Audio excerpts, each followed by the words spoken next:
గారికి ఒక్కసారి మాత్రం కూడా చేతులు కలిపి వారికి ఆనందం. Thank you sir, thank you very much for this opportunity. Thank you. Kanishk ప్రాంతీయ సమావేశం. కనిష్క్ అంటే చక్రవర్తి పేరే కాదు, శ్రేష్టమైనది, బంగారం వంటిది అనే అర్థం వస్తుంది. కాబట్టి బంగారం వంటి ప్రాంతీయ సమావేశంలో బంగారం లాంటి ప్రాంతీయ నాయకులు ఓం ప్రకాష్ గారు, ప్రథమ మహిళ ప్రాంతానికి పంచశీల గారు, బంగారం లాంటి లైన్స్, బంగారం లాంటి మహా అతిథుల మధ్య జరుగుతున్నటువంటి ఈ సమావేశానికి మరి అధ్యక్షత వహిస్తున్నటువంటి ప్రాంతీయ నాయకులు లైన్ ఓం ప్రకాష్ గారు నిరంతరం నిర్విరామంగా తోటి వారిని ఆదుకోవాలి, అప్పుడే నా జీవితానికి పరమార్థం అనే సత్సంకల్పంతో సద్భావంతో అనేక సంవత్సరాలుగా మానవాళికి సేవలు అందిస్తున్న ముఖ్య అతిథి past international director line Ghattamaneni Baburao గారికి, మరి ఈ ప్రాంతానికి ఆది దంపతులుగా ఉంటూ ఈ రీజియన్కి నిరంతరం సలహాలు సూచనలు సేవలు అందిస్తున్నటువంటి పూర్వ గవర్నర్ల జంట లైన్ బసవేశ్వరరావు గారికి, వారి సతీమణి లక్ష్మి గారికి, మరి వసుదైక కుటుంబానికి చక్కటి ఉదాహరణగా పేరుగాంచిన మన పూర్వ గవర్నర్ లైన్ శ్రీనివాస్ గారికి, అదేవిధంగా వయసును లెక్క చేయకుండా ఇంకా ఏదో చేయాలి అనే తపన చెందే మరొక పూర్వ గవర్నర్ పెంటయ్య గారికి, మరి ఇప్పుడే ప్రసంగించినటువంటి ప్రథమ ఉప గవర్నర్ మరి విజయలక్ష్మి గారు 2015లో వారు హైదరాబాద్లో అంత ఆకుపచ్చదనం చేయాలి అన్న కార్యక్రమం ఏర్పాటు చేస్తే నేను కూడా రావటం జరిగింది ఆ కార్యక్రమానికి 2015 మే 24వ తేదీన. అదేవిధంగా ఎన్నో ఏళ్ళుగా నా ఫేస్బుక్ ఫాలో అవుతూ నా ఆర్టికల్స్ అన్నీ చదువుతూ అంతేకాకుండా మరి జబ్బులు నివారించాలి అని కృషి చేస్తున్నటువంటి ద్వితీయ ఉప గవర్నర్ డి రాజు గారు, వేదిక పైన ఉన్న మిగతా లైన్ సభ్యులు, హాల్లో ఉన్నటువంటి లైన్ మిత్రులందరికీ ముందుగా నమస్కారం, అభినందనలు. మిత్రులారా, మరి ఈ గడ్డ చారిత్రాత్మకంగా ఎంతో ప్రసిద్ధి చెందిన గడ్డ ఈ బోధన గడ్డ. మరి ఈ బోధన్ గడ్డ ఏమిటి చారిత్రక విశేషం అంటే, చెడుని పారద్రోలే, మనుషుల్ని హింసించే బకాసురుణ్ణి భీమసేనుడు సంహరించిన ప్రదేశం బోధన ప్రదేశం అని పురాణాలు చెప్తా ఉన్నాయి. మరి అటువంటి ప్రదేశం, అంతేకాకుండా బాహుబలి చక్రవర్తి చివరికి తను శాంతిదూతగా మారాడు, మహాచక్రవర్తి ఏలిన ప్రాంతము అని చెప్తుంది. అంతేకాకుండా ఇక్కడున్న బాహుబలి విగ్రహం చూసే కర్ణాటకలోని శ్రావణగోలిలో మరి ఆ విగ్రహాన్ని ఏర్పాటు చేశారని చెప్తారు. అది పూర్వం ఏకచక్రాపురం అని పిలిచేవారట భీముని కాలంలో ఈ పట్టణాన్ని. అది నాటి చరిత్ర అయితే, ఎప్పుడైతే నేను ఈ హాల్కి రావటం జరిగిందో నా మనసు ఆనందంతో ఉప్పొంగిపోయింది, శరీరం అంతా పులకించింది. ఆ హాస్పిటల్ చూసిన తర్వాత, ఈ హాల్ చూసిన తర్వాత, ఆ రోజుల్లో వారు తర్వాత బాహుబలి సేవలు అందిస్తే ఈ రోజులు ఆ బాహుబలికి ఏమీ తక్కువ కాకుండా ఈ ప్రాంతంలో ఎవ్వరూ కూడా దృష్టి పోగొట్టుకోకూడదు. పేదవారు, వృద్ధులు, శుక్లాలు వస్తే వారిని గుర్తించి మనం ఆ శుక్లాలు నివారించి వారు వృద్ధులు కాకుండా, వాళ్ళు అంధులు కాకుండా కాపాడాలని నిరంతరం తపన చెందుతున్నారు బోధన్ లైన్స్, నెట్ లైన్స్. వారందరినీ ఒకసారి అభినందిద్దాం. మరి అది ఒక అంశమైతే, మరి అంధత్వమే కాదు, మరి మిగతా జబ్బుల సంగతి ఏమిటి? పేదవారు వైద్యాన్ని అందుకోలేకపోతున్నారు, వైద్యం చేయించుకోలేకపోతున్నారు. తోటి మానవుడుగా, ఒక లైన్ మిత్రుడుగా మనమేమీ చేయలేమా అన్నటువంటి ఆలోచన నుంచి పుట్టినటువంటి మరొక మహత్కార్యం జనరల్ హాస్పిటల్ ఒక నెల రోజుల క్రితం ఇనాగ్రేట్ చేయటం. జనరల్ హాస్పిటల్ ద్వారా మిగతా జబ్బులకు కూడా వైద్యం అందిద్దాం, కేవలం 100 రూపాయల ఫీజుతో వైద్యం అందిస్తాం అనేటువంటి ఆ సత్సంకల్పం, ఆ సద్బుద్ధి, ఆ సద్భావన, ఆ మంచి ఆలోచన, ఆ ఉన్నతమైన ఆలోచన ఈ బోధన్ లైన్స్కి రావటం, దాన్ని స్థాపించటం చాలా సంతోషించదగ్గ విషయం. ఇకపోతే రీజియన్ మీట్ సందర్భంగా ఒక గెస్ట్ స్పీకర్ని పిలుస్తారు, ఏదైనా ఒక అంశం మీద మాట్లాడండి అని.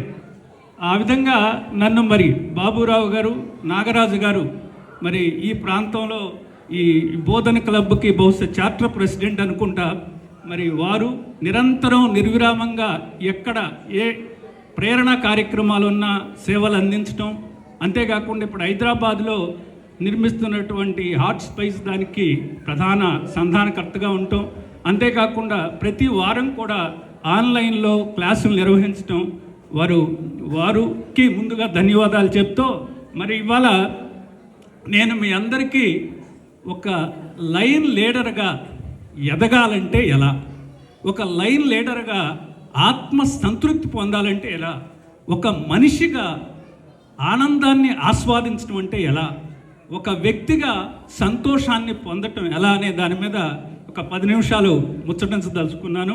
మిత్రులారా, దానికి ముందు మిమ్మల్ని ఒక ప్రశ్న అడుగుదాం అనుకుంటున్నా. దక్షిణ భారతదేశంలో ఉన్న ఒక వంటకాన్ని, ఒక బ్రేక్ఫాస్ట్ని వరల్డ్ హెల్త్ ఆర్గనైజేషను the best breakfast in the world, one of the best breakfast in the world, ప్రపంచంలో బ్రేక్ఫాస్ట్లో అత్యుత్తమ బ్రేక్ఫాస్ట్లో దక్షిణ భారతదేశంలో దొరుకుతుంది అని WHO చెప్పింది. అదేంటో చెప్పగలరా? దక్షిణ భారతదేశంలో, yes come on, give a big hand, that is true. Idli సాంబార్ని one of the best breakfast in the వరల్డ్గా WHO గుర్తించింది. నేను ఆ ఇడ్లీ సాంబార్ని తీసుకుని ఒక మనిషిగా మనం ఎదగాలి, ఒక నాయకుడిగా ఎలా ఎదగాలి అనేటువంటి దాని మీద ఒక చిన్న పవర్ పాయింట్ ప్రజెంటేషన్ చేశాను, దాని గురించి చెప్తాను. నాయకత్వం మరియు విజయ పదం, ఇడ్లీ సాంబార్ మంత్రం. నాయకత్వం అంటే కేవలం అధికారం కాదు, ఇతరుల జీవితాల్లో వెలుగు నింపటం. Please remember, as a line leader, it is your responsibility to make him happy. ఇతరుల్ని సంతోషపెట్టడం, ఇతరుల్లో వెలుగు నింపడం మీరు చేస్తున్నారు. శుక్లాల ఆపరేషన్ ద్వారా అనేక మందికి వెలుగు నింపుతున్నారు, అనేక మందికి కాంతి ప్రసాదిస్తున్నారు. కాబట్టి నిజమైన నాయకుడు అధికారం చెలాయించకుండా ఇతర వ్యక్తుల ఉన్నతిని కోరతాడు. Next slide please. పరిపూర్ణ నాయకత్వానికి 2 చెప్పాలండి. మీరు నాయకుడు అవ్వాలంటే ముందుగా మిమ్మల్ని మీరు సంస్కరించుకోవాలా, ఆ తర్వాత సమాజ సేవకి ముందుకెళ్ళాలి. కాబట్టి అందువల్ల మనల్ని మనం ఎలా తీర్చిదిద్దుకోవాలి, అలానే మనం సమాజానికి ఏమి ఇవ్వాలి. ఇప్పుడు ఇడ్లీ స్పెల్లింగ్ ఏంటండి? ఇడ్లీ IDLY. ఐ అంటే ignorance. Next slide please. I అంటే ఇగ్నోరెన్స్. నాయకుడు అనేవాడు తనకేదైనా విషయం తెలియకపోతే ఆ తెలియని విషయాన్ని అజ్ఞానం అంటాం. తెలుసుకోవాలి. నేను నాయకుడిని, నాకు అధికారం ఉంది కదా అని ముందుకు వెళ్ళకూడదు. కాబట్టి అటువంటి అజ్ఞానాన్ని నాయకుడు తొలగించుకోవాలి. దాన్ని నిరంతరం అభ్యాసంతో పారదొరాలి. సో కాబట్టి ఇప్పుడైతే బాహుబలి మహాచక్రవర్తి, ఈ ప్రాంతాన్ని పరిపాలించిన చక్రవర్తి, మరి ఆ బాహుబలి ముందు అహంకారంతో అంతా జయించిన తర్వాత చివరిలో ఎందుకు ఇదంతా అని తను తాను తెలుసుకుని తన అహాన్ని వదిలి ఒక యోగిగా మారాడు. కాబట్టి అట్లా ఒక నాయకుడు కూడా ముందు జ్ఞానాన్ని సంపాదించాలి. తెలియని విషయాన్ని చిన్నవాడైనా పక్కనే వారికి తెలిస్తే అడగాలి. Next slide please. డిటర్మినేషన్, నిశ్చయత. టీ అంటే ఇప్పుడు మనం సాధారణంగా నాయకుడికి ఉండకూడని 2 లక్షణాలు: అసూయ, ఈర్ష్య, ద్వేషం. ఎప్పుడైతే అసూయ ఉంటుందో నాయకుల్లో ఏకాగ్రత కోల్పోతాడు, పక్కవాడిని చూసి ఏడుస్తూ ఉంటాడు, తాను పెట్టుకున్న లక్ష్యాన్ని సాధించడానికి టైం సరిపోదు. కాబట్టి నాయకుడు అనేవాడు పట్టుదలతో, ఒక నిశ్చయంతో, అంటే డిటర్మినేషన్, నిశ్చయం, ఆ నిశ్చయంతో అసూయని, ఈర్ష్యని పారద్రోలాలి. తను అనుకున్న లక్ష్యాన్ని సాధించాలి. కాబట్టి D stands for determination. Next love. This is very important for leadership. లీడర్కి ప్రేమించడం తెలియాలి. కోప్పట్టమే కాదు, తిట్టడమే కాదు, అధికారం చలాయించడమే కాదు, కరుణ, దయ, జాలి. కాబట్టి ఎందుకు లవ్ అనేది? లవ్, ప్రేమకు వ్యతిరేక పదాలు ఈర్ష్య, అసూయ. ఎక్కడైతే ప్రేమ ఉంటుందో అక్కడ ఈర్ష్య, అసూయ ఉండవు. ఫలితంగా నాయకుడు తను అనుకున్న లక్ష్యాన్ని సాధించడానికి శ్రమిస్తాడు. కాబట్టి అహంకారం మరియు కోపాన్ని వదిలివేయాలి. ప్రేమతో అందరినీ కలుపుకుపోవడమే నిజమైన బలం. ప్రేమ మనుషుల్ని దగ్గర చేస్తుంది. Next slide please. Yielding results. ఎప్పుడైతే నీ నాయకుడికి భయం ఉంటుందో రిజల్ట్ సాధించలేడు. కాబట్టి కంఫర్ట్ జోన్ నుంచి బయటికి రావాలి నాయకుడు. రిస్క్ అనేది తీసుకోవాలి. సర్దార్ వల్లభాయ్ పటేల్ హోంమంత్రిగా ఉన్నప్పుడు ఇక్కడ హైదరాబాద్ సంస్థానం మీద ధైర్యంగా సైనిక చర్య జరిపాడు. సంస్థానాలన్నీ కలిపాడు. నాయకుడు అనేవాడు రిస్క్ తీసుకునేటట్టు ఉండాలి, సాహసం చేయాలి, ధైర్యం ఉండాలి, భయాన్ని విడనాడాలి. ఎప్పుడైతే భయాన్ని విడనాడి ధైర్యంతో ముందుకెళ్తాడో తను అనుకున్నది సాధిస్తాడు. కాబట్టి ఇడ్లీ అనేది ఒక వ్యక్తి నాయకుడు అవటానికి తన్ను తాను ఏం చేసుకోవాలో చెప్పేది ఇడ్లీ. అయితే ఇడ్లీ ఒకటే తినం కదా, సాంబార్తో తింటాం. అట్లానే అలా సంస్కరించుకున్న తర్వాత సమాజ సేవకు రావాలి. అంతర్గత విజయం సాధించడం మనం సంస్కరించమంటే సేవా గుణం వైపుకి. Next slide please. Sambar. Yes stands for selfless service, నిస్వార్థ సేవ. ఇప్పుడు మీరంతా చేస్తున్నారు. మరి ఇప్పుడే చెప్పారు వెటర్నరీ క్యాంప్స్ అనేకం చేశారు అని. మూగజీవుల ఆరోగ్యం కోసం కూడా మీరు పాటుపడుతున్నారు. మూగజీవాల సంరక్షణ కూడా మీరు తీసుకుంటున్నారంటే నిజంగా hats up to your selfless service. కాబట్టి సాంబార్లో ఎస్ అంటే నాయకుడు అనేవాడు ఎప్పుడు కూడా సెల్ఫ్లెస్ సర్వీస్ చేయాలి. నిస్వార్థంగా తోటి వారిని ఆదుకోవాలా, నిష్కామంగా పనులు చేయాలా. కాబట్టి ఆల్ట్రూయిజం, పరోపకార్థం ఇదం శరీరం. ఇతరులు మేలు కోరే మహోన్నత గుణాన్ని నాయకుడు పుంజుకోవాలి. తోటి వారి ఆనందంలో మన ఆనందాన్ని వెతుక్కునేవాడే నిజమైన నాయకుడు. తోటి వారి ఆనందంలో మన ఆనందం వెతుక్కునేవాడే నిజమైన నాయకుడు. ఒక్క మహాభారత యుద్ధం సమయంలో భీష్మ పితామహుడు అంపశక్తి మీద ఉన్నాడట. ధర్మరాజు వెళ్ళి, అయ్యా ఈ సృష్టిలో ఈ యుగంలో అత్యున్నత పరమోత్తమ ధర్మం ఏంటి చెప్పండి అని అడిగాడట. అప్పుడు భీష్మాచార్యులు చెప్పారంట, ఏమీ ఆశించకుండా ఇతరులకి సాయం అందించడమే, పరోపకారమే పరమోత్తమ ధర్మం అని భీష్మ పితామహుడు ధర్మరాజు చెప్పాట. కాబట్టి ఎవరైతే ఆల్ట్రూయిజం, పరోపకారం, వండర్ఫుల్ జాబ్. మరి ఈ హాస్పిటల్ కట్టడం, తర్వాత ఇంతమందికి సేవలు అందించడం ఆ పరోపకారం. సో కాబట్టి నాయకుడు అనే అతనికి ఆ పరోపకారం. తర్వాత మోటివేషనల్ లీడర్షిప్. మీ నాయకుడిని చూసి 10 మంది నాయకులు తయారు చేయాలి. మీరు నేను ఒక్కటే నాయకుడిగా ఉండాలి అంటే కుదరదు. ఇప్పుడు మా బాబురావు గారు ఉన్నారు, అందరినీ నాయకులు చేయాలా, గొడవలు పడకూడదు అని గత 2010 నుంచి ఈ జిల్లాలో 1-2 సందర్భాలు తప్పితే అందరినీ కూడా ఇనానిమస్గా మరి లీడర్లుగా అవడానికి ఆయనకు విశేషమైన కృషి చేశారు కదా. కాబట్టి ఇది మోటివేషనల్ లీడర్షిప్. మోటివేషనల్ లీడర్షిప్ నేను చెప్తున్నా ఇనవయ్యా, నీకు అన్యాయం జరగదు. తర్వాత అనగానే ఆయన ఇచ్చినటువంటి హామీ ఒక స్ఫూర్తిప్రదమైన నాయకత్వానికి ఉదాహరణ. వారు నమ్మి వెంటనే డ్రాప్ అవుట్. కాబట్టి ఈ రకమైనటువంటి స్ఫూర్తిదాయకమైన నాయకుడు ఉండాలి, కానీ ఆజ్ఞాపించేవాడే ఉండకూడదు. నాయకుడు ఎప్పుడు నాయకుడిని చూసి ఆచరించాలి మిగతా వాళ్ళు. కాబట్టి నాయకుడు ఇది చేయమని చెప్పకూడదు. A leader is who inspires, who motivates people to dream more, work more, love more. నాయకుడు అంటే తన చేతల ద్వారా, తన మాటల ద్వారా ఎదుట వ్యక్తి ఆకర్షింపబడి అతని కలలు కనేటట్టు, ఎక్కువ పనులు చేసేటట్టు చేయగలిగిన వాడే నిజమైన నాయకుడు. కాబట్టి అది మోటివేషనల్ లీడర్షిప్. అది మీరు అలవర్చుకోవాలి. బెన్వలెన్స్, దాతృత్వం. అవసరంలో ఉన్నవారికి ఆపన్న హస్తం అందించడం మన కర్తవ్యం. కష్టాల్లో ఉన్నవారికి అండగా నిలవటమే నిజమైన దాతృత్వం. కాబట్టి ఆ దయ అనేటువంటిది నాయకుడికి ఉండాలి. తర్వాత ఎయిమ్ ఫర్ ఎక్సలెన్స్, మనం చేసే ప్రతి పనిలోనూ గొప్పతనం ఉండాలి. చిన్నదైనా పెద్ద ప్రాజెక్ట్ అయినా దాన్ని అత్యుత్తమంగా నిర్వహించాలి. మరి ఇవాళ లైక్ కేవీ రెడ్డి మెమోరియల్ బోధన ఐ హాస్పిటల్లో మరి అత్యుత్తమంగా మీరు 7 శాటిలైట్ సెంటర్స్ పెట్టి ఈ ప్రాంతంలో ఎవరికి కంటి జబ్బులు ఉన్నాయో గుర్తించి వారిని ఇక్కడికి తీసుకొచ్చి అత్యున్నతంగా మరి చేస్తున్నారంటే that is a good example for aim for excellence. Responsibility, సమాజం పట్ల మన బాధ్యతను గుర్తెక్కగలగాలి.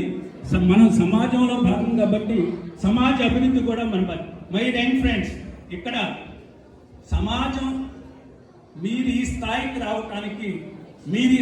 రావటానికి సమాజంలో ఉన్న అన్ని వర్గాల పాత్ర ఉన్నది.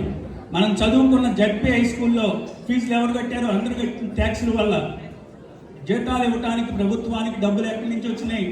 సమాజంలో ఉన్న అన్ని వర్గాల ప్రజలు కట్టిన పనులు. అంటే మనం ఈ స్థాయికి రావడానికి అందరూ కారణమే. కాబట్టి is it not our responsibility to help the fellow human being?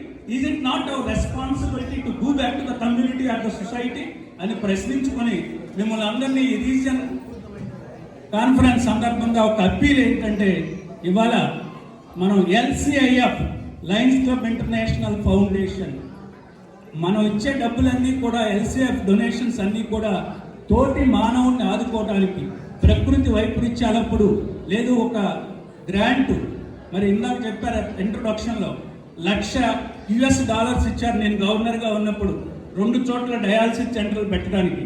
అక్కడ ఎక్కువగా కిడ్నీ బాధితులు ఉన్నారు, మరి వారు పేదవారు ఉన్నారు, వారు డయాలసిస్ చేయించుకోలేరు. ఇప్పుడు వాళ్ళకి ఉచితంగా 2 సెంటర్లోనూ నిరంతరం 24 అవర్స్ జరుగుతున్నాయి డయాలసిస్. అనేక మంది బ్రతుకుతున్నారు. అది ఎక్కడి నుంచి వచ్చినాయి ఆ డబ్బులు అంటే LCIF వాళ్ళు ఇచ్చిన డబ్బులు. LCIFకి డబ్బులు పుట్టలా, మనం ఇచ్చిన డబ్బులే LCIFకి వెళ్తుంది. కాబట్టి ఎవరైనా మన గవర్నర్ గారికి కొన్ని టార్గెట్స్ ఉంటాయి. అలా అంతేకాకుండా టార్గెట్స్ అని కాదు, మన మనసులో నుంచి ఒక ఉదాత్త భావం రావాలి. నాకు ఇవాళ డబ్బులు ఉన్నాయి, ఆర్థికంగా పర్వాలేదు, కొంతన్నా మన LCIFకి ఇద్దాం, ఫలితంగా మరొకరికి హెల్ప్ జరుగుతుంది. నా వల్ల ఒక వ్యక్తికి హెల్ప్ జరిగితే నాకు అంతకంటే కావాల్సింది ఏమిటి, నా జీవితం యొక్క పరమార్థం ఏమిటి అన్న ఆలోచన, అన్న భావన మీ మెదడులో ఉన్న ప్రతి నాడీ కణంలో నిక్షిప్తమైనప్పుడే మనం సాయం అందించగలుగుతాం. కాబట్టి ఆ LCIFకి డొనేషన్ అన్నా ఇవ్వండి, ఈ హాస్పిటల్కి డొనేషన్ అన్నా ఇవ్వండి. ఆ విధంగా మీరు కొంత సమాజానికి అందించండి. అదేవిధంగా మరొకటి ఏంటంటే, ఎక్కువ సభ్యులు ఉన్నప్పుడు మనం సేవలు విస్తృతంగా అందించగలం.